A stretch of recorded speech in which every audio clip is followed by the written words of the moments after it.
Tema 8, lingkungan sahabat kita. Subtema 3, usaha pelestarian lingkungan. Pembelajaran 1. Ketersediaan air bersih sangat penting bagi kehidupan manusia. Berbagai upaya dapat kita lakukan untuk menjamin ketersediaan air bersih.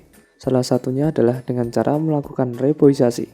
Reboisasi adalah penghijauan kembali yang dilakukan untuk mengembalikan alam yang hijau. Misalnya dalam satu lokasi hutan yang sudah kehilangan banyak pohon, dilakukan penanaman kembali sehingga membuat pohon di hutan kembali normal dan berfungsi sebagai pelindung manusia dalam menyediakan udara, air, dan mencegah banjir. Berikut ini adalah cara memanfaatkan air yang benar dalam kehidupan sehari-hari. Air yang layak digunakan sebagai air minum dan untuk memasak harus jernih, tidak berasa, dan tidak berbau. Untuk mencuci pakaian, air yang digunakan harus jernih serta dapat melarutkan kotoran yang ada pada pakaian. Sedangkan untuk menyiram tanaman, air yang digunakan sebaiknya tidak mengandung zat kimia berbahaya bagi tanaman. Ada air yang aman digunakan untuk memasak dan minum. Namun ada pula yang sebaliknya. Ayo kita pelajari bersama. Bagaimana rasa air laut? Ya, air laut terasa asin. Jika kamu berenang di pantai dan terpercik air laut, kamu akan mengetahui bahwa air laut terasa asin. Sebagian besar atau 97% air yang menutupi planet bumi ini berupa air laut. Air laut tidak bagus untuk diminum. Air laut juga tidak dapat digunakan dalam kebanyakan industri dan keperluan rumah tangga.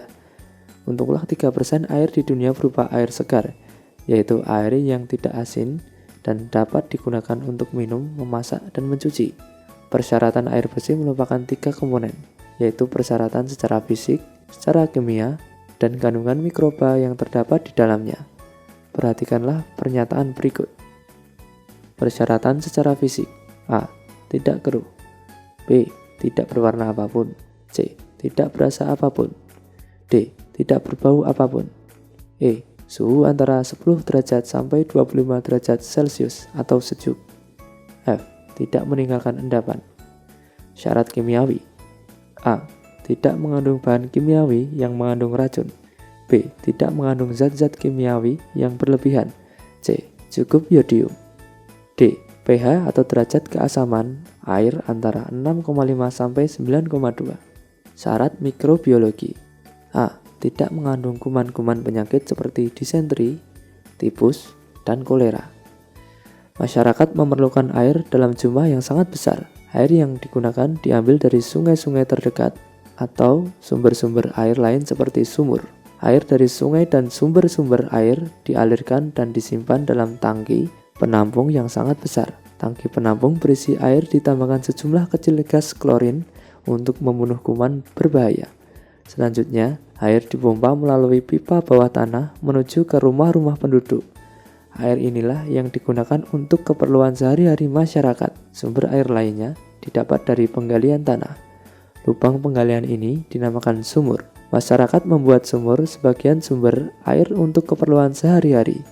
Dahulu, orang menggunakan timba untuk mengambil air dari sumur. Namun, sekarang kita dapat menggunakan pompa air bertenaga listrik. Dengan pompa itu, air dialirkan ke atas melalui pipa-pipa menuju ke bak penampung air, kamar mandi, dapur, dan tempat-tempat lain di rumah. Nah, dari pembelajaran ini, apakah anak-anak sudah paham dengan materi yang disampaikan? Jika mengalami kesulitan, kamu dapat menanyakannya kepada orang tuamu. Tetap semangat dan rajin belajar ya.